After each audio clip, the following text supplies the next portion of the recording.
What's up, family? It's Caden with Urban Finance. In this video, I'll be talking about the cost of living out here in Boston for my family, which is a family of 3. Now, Boston can be a very expensive city, but like myself and many people who move here for work, there are a lot of great opportunities in Boston. Also, there's a huge college population out here in Boston that does make the city probably a little more expensive than it would have been.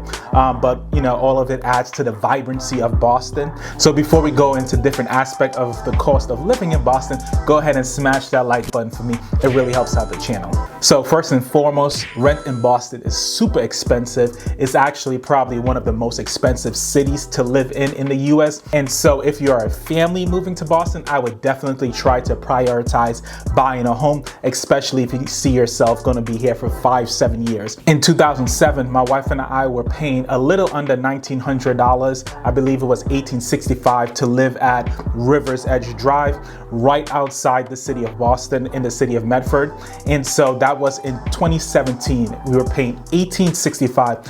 In 2018, our rent moved from $1,865 at Rivers Edge Drive to about $2,025. And I would say Rivers Edge is a bit of a luxury apartment for Boston.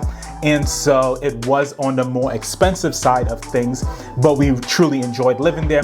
But we actually decided to move in 2019, where they raised our rent again, which, in the city of Boston, you can expect that your rent is going to increase every year. But we know we wanted to buy a home, and continually paying these increased rents wasn't in the budget for us. I actually took a look at Rivers Edge Drive to what it costs today in 2021. And for the same 1-bedroom apartment that we had, it's actually $2,800 or $2,900 to rent that same 1-bedroom apartment. Now, like I said, that apartment was a little more on the luxury apartment side of things. Even the place that we moved to after that, I believe in late 2018, early 2019, was still relatively expensive. Another great place to live, Stony Brook Commons, but significantly cheaper than where we were living at in Rivers Edge Drive. And let's contrast that to where we're living now. We are living in a 3-bedroom, 2.5-bath townhome. And so we own this place, and we're actually paying about $2,500 included association fee.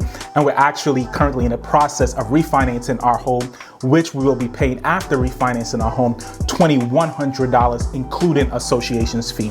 That just goes to say, if you can afford it, saving to buy a home and making the sacrifice and moving when you have to keep your rent low in the city of Boston so you can afford a home is super important, because if you're going to be here for 5-7 years, the rent is going to keep going up on you. And so you might as well own a home where you can actually lower the cost of living, lower the cost of rent if you need to, if you choose to, and especially at times like this where rates are extremely low. I believe the rate we're going to get in our refinance is about 2.8% or 2.875, something like that, but it's under 3%, and so you can't go wrong there. So my wife was actually telling me, even in terms of groceries, that is pretty expensive in the city of Boston. So we, as a family of 3, pay about $850 each and every month on groceries. I believe milk in Boston on average costs about $2.10, $2.20, and so that gives you an idea of what a gallon of milk costs in the city of Boston. Maybe I'll probably put some information on pay scale on the screen so you can see some comparative costs of grocery in Boston. But chances are it's probably more expensive than they're showing on pay scale.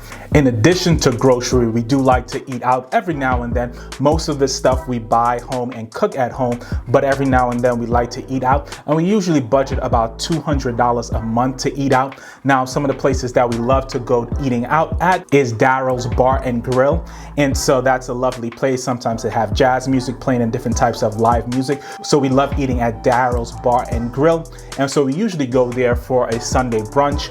I'll also shout out Merengue, since we actually went to Merengue for brunch this past Sunday.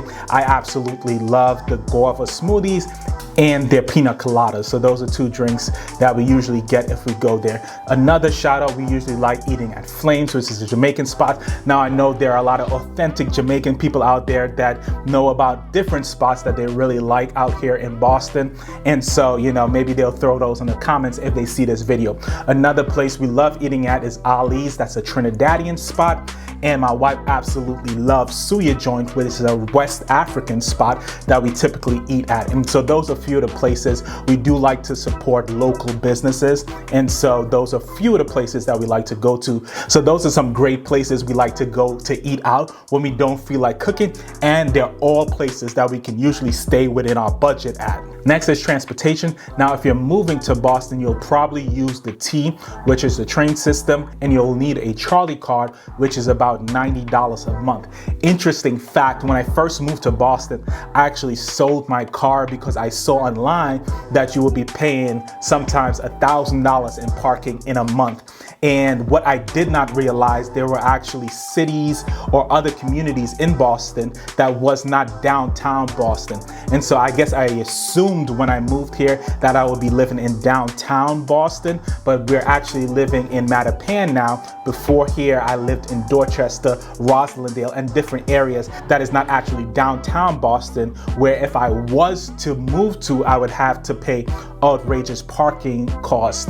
When you're living in other communities within Boston, there actually is parking. And so that's one interesting fact. When I moved here, I sold my car because I did not know I would be able to find street parking, because I read online there was no street parking that was affordable, that I would have to get a garage to put my car in.